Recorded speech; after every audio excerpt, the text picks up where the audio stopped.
Samajwadi party के राष्ट्रीय अध्यक्ष एवं पूर्व मुख्यमंत्री अखिलेश यादव ने आज सैफई में समाजवादी पीडीए साइकिल यात्रा का समापन किया। समापन के अवसर पर अखिलेश यादव ने कहा कि 2024 के लोकसभा चुनाव में साइकिल वालों की जीत होगी। पीडीए ही लोकसभा चुनाव में एनडीए को हराएगा। उन्होंने साइकिल यात्रा करके आए नौजवानों को बधाई देते हुए कहा कि नौजवान आगे के संघर्ष के लिए तैयार रहें। देश की राजनीति जिस दिशा में जा रही है उसमें आने वाले समय में समाजवादियों की भूमिका सबसे महत्वपूर्ण होगी। इस अवसर पर शिवपाल सिंह यादव, राष्ट्रीय महासचिव मैनपुरी से लोकसभा सदस्य डिम्पल यादव, पूर्व सांसद धर्मेंद्र यादव समेत पार्टी के नेता और बड़ी संख्या में कार्यकर्ता और हजारों साइकिल यात्री मौजूद रहे। अखिलेश यादव ने कहा कि 2024 के बाद देश में अलग तरह का और बड़ा परिवर्तन होगा।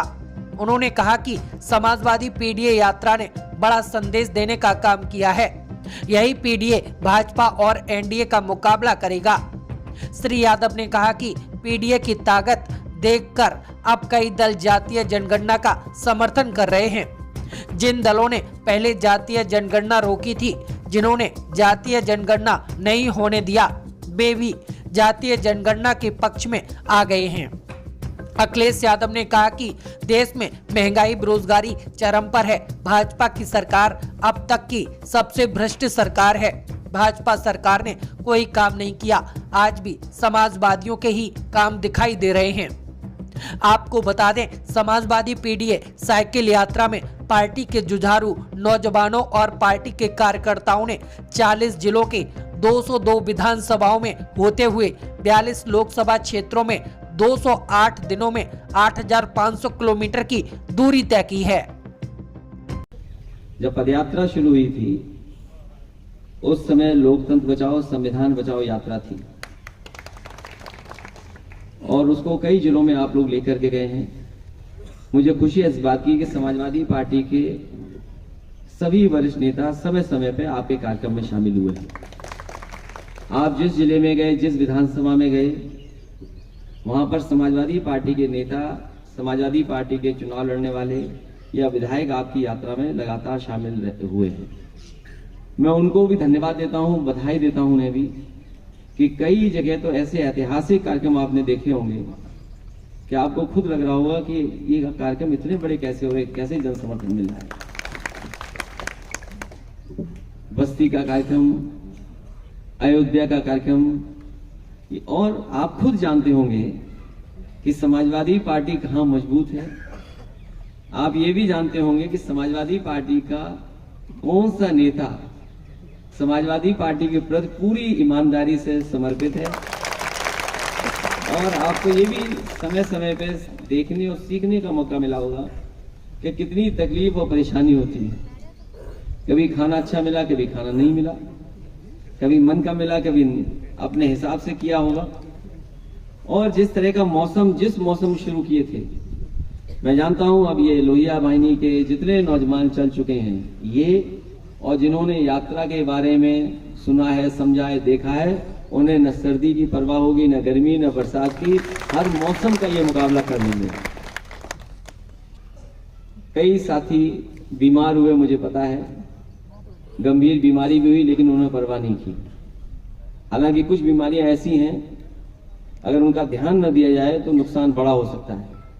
हमने आपने अखबारों में भी पढ़ा है, डेंगू जैसी मामूली बीमारी को भी सरकार में इलाज नहीं मिला, लेकिन हमारे कई साथी इस बीमारी से पीड़ित हुए, लेकिन उन्हें कुछ नुकसान नहीं हुआ और वो स्वस्थ होकर के दोबारा साइकिल चलाते रहे। कितना भी काउंट नीचे गया, लेकिन उनका काउंट बढ़ गया जैसे ही पैडल उन्होंने चलाए और मारे। आज भी हमारे साथी कुछ बीमार हैं और मैंने जब डॉक्टर से बात की सुबह, तो डॉक्टर कह रहे थे कि वो ये वार्ड में रुकना नहीं चाहता है, वो अभी भागना चाहता है। और मैं जानता हूं इस बात को, आप लोग ये जानते होंगे कि अस्पताल में जैसे ही थोड़ा व्यक्ति ठीक होता है या उसको लगने लगता है कि अब मैं ठीक हूं, तो वो अस्पताल का बिस्तर छोड़ करके भागना चाहता है। मैंने ही डॉक्टर साहब से कहा कि एक शाम और रोक लो उन्हें, क्योंकि थोड़ा बीमार है, अभी ठीक हो जाएगा, उसके बाद हम लोग उनसे भी मिलेंगे। मैं जानता हूँ कि बहुत सारे साथियों ने कई परेशानियों का सामना किया है। आप लोग लगभग 40 जिले गए हैं और 8,500 किलोमीटर से ज्यादा आपने पदयात्रा और साइकिल के माध्यम से लोगों के बीच में रहे हैं।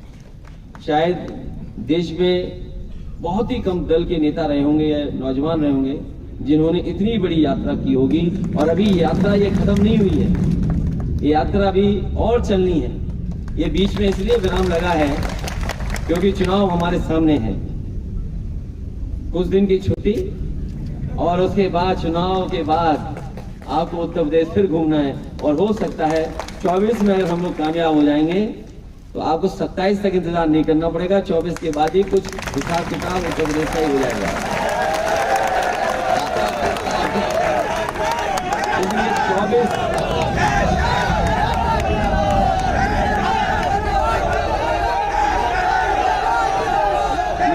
इसलिए 24 बड़ा महत्वपूर्ण है। ये 24 बहुत महत्वपूर्ण है। देखिए 24 की बात आई तो हो सकता है ये फाइटर एयरक्राफ्ट ही हम लोग आपको सलामी दे रहे हैं। तो ये फाइटर एयरक्राफ्ट ऊपर निकल रहे हैं, ये साइकिल वालों को सलामी देते हुए जा रहे हैं कि 24 में जीत होगी हम लोगों की। और मैं तो ये कहूंगा, जहां तक सैफई का सवाल है, मैं आप सबको बधाई देता हूं कि नेताजी को कल हम लोग याद करेंगे। उनका जन्मदिन मनता है, मनता रहा, कल मनाएंगे। उससे पहले आपकी यात्रा सैफई में खत्म हुई। इससे बड़ी बात और क्या हो सकती है कि जहां से हमें साइकिल मिली, जहां से नेताजी ने समाजवादियों को जगाया और न केवल सैफई के लोगों को जगाया बल्कि देश के लोगों को जगाया। और उन्होंने साबित किया कि गांव आर्थिक और सामाजिक रूप से अगर संपन्न होगा तो कितनी खुशहाली आएगी। एक ये यूनिट और एक ये गांव उन्होंने उदाहरण दिया, पेश किया।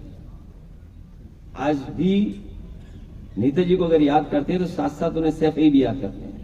अगर पहचान किसी ने दी है सैफई को और समाजवाद को तो नेताजी ने, जो अपने जीवन भर सैफई से लेकर के समाजवाद के लिए संघर्ष करते रहे।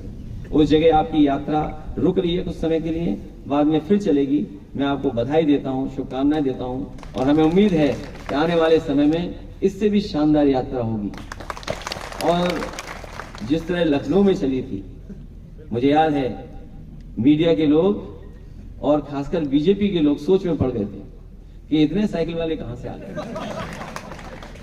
ये तो कम थे, लेकिन आने वाले समय में देखिएगा 24 के बाद, 24 में तो साइकिल चलेगी चलेगी, लेकिन 24 के बाद जो परिवर्तन दिखाई देगा वो अलग परिवर्तन होगा, बड़ा परिवर्तन होगा। जिस यात्रा को लेकर के चले हैं, पीडीए यात्रा, मैंने कई मौकों पर कहा है ये पीडीए ही है जो एनडीए को हराएगा, पीडीए ही है जो मुकाबला करेगा एनडीए का।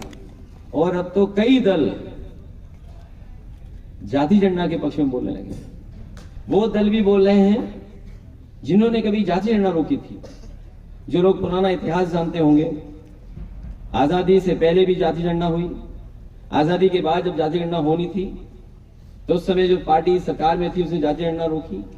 और चमत्कार देखिए कि आजकल कांग्रेस पार्टी भी एक्सरे की बात कर रही है कि समाज का एक्सरे होना चाहिए। और अगर हमारे डायग्नोस हो गया है, कोई बीमारी है समाज में, तो उसका इलाज क्या है? इलाज पीडीए है, इलाज समाजवादी पार्टी करेगी। और हमें पूरा भरोसा है कि जब डायग्नोस हो गई है चीज और समाज इस बात की मांग कर रहा है कि जाति जनगणना हो और आबादी के हिसाब से हक सम्मान मिले, हमें उम्मीद है कि जब कभी भी समाजवादी लोग सत्ता में आएंगे या सत्ता में सहयोग करेंगे, सबसे पहले प्राथमिकता पे अगर कोई समाजवादी पार्टी बात रखेगी तो जाति जनगणना, और बिना जाति जनगणना के सामाजिक न्याय संभव नहीं है। इसलिए नौजवान साथियों, बेरोजगारी तो है ही है, महंगाई आपके सामने है, और हमारे बाबा जी की तो गिनती आप जानते ही हो, 46 में 56 वाली। उन्हें आता है कि नहीं आता ये बात अलग है, लेकिन उन्हें 46 में 56 जरूर आता है। और मैं क्या कहूं, राष्ट्रीय महासचिव तो सब कह ही चुके हैं, अभी तक की सबसे करप्ट और सरकार अगर कोई है तो वो भारतीय जनता पार्टी की है। आज भी कोई वो काम नहीं बता पा रहे। जो काम समाजवादियों ने किए थे वही काम दिखाई दे रहे हैं, चाहे वो डायल 100 हो जो डायल 11 पे हो गया, चाहे वो एम्बुलेंस हो, चाहे बड़े बड़े अस्पताल जो बने थे, या जिस सड़क से जहां से आपने शुरू किया कि पूर्वांचल के लोग जानते होंगे, या गाजीपुर के हमारे साथी जो बैठे हैं, आजमगढ़ के हैं और आसपास के लोग, वो जानते होंगे कि सोचो कितना समय लगता था लखनऊ राजधानी से गाजीपुर पहुंचने में और बलिया पहुंचने में, कितना समय लगता था। और अब जब चाहो तब लखनऊ आ जाओ, चाहो तो 2 बार चक्कर काटो लखनऊ को। ये आजमगढ़ वाले तो काट ही लेते हैं। इसमें एक साथी है, उसका पता ही नहीं है कि आजमगढ़ में कब है, लखनऊ में कब है। और यही नहीं, बहुत से बड़े बड़े काम हुए समाजवादियों के। ये अम्बेडकर नगर के लोग जब निकले होंगे अम्बेडकर नगर से, तो आपने देखा वो पुल जो समाजवादियों की सरकार में बना था, और वो पावर प्लांट जिससे उत्तर प्रदेश को बिजली मिल रही है। आज भी मैं कहना चाहता हूं पत्रकार साथियों के सामने, जो उत्तर प्रदेश में बिजली उपलब्ध है और जो इंफ्रास्ट्रक्चर समाजवादियों की सरकार में बना था, उसी के कारण आज बिजली उपलब्ध हो पा रही है। वरना भारतीय जनता पार्टी ने अभी तक 1 यूनिट बिजली बनाने का कारखाना नहीं लगा। जो कुछ है वही समाजवादियों की सरकार का। इसलिए बहुत सारे काम हम गिना सकते हैं। मुझे खुशी है इस बात की कि हमारे नौजवान, हमारे लोहिया वाहिनी के और पूरे उत्तर प्रदेश के कई हिस्सों के नौजवान जो चल करके आए हैं, मैं उनको बधाई देता हूँ, शुभकामनाएं देता हूँ।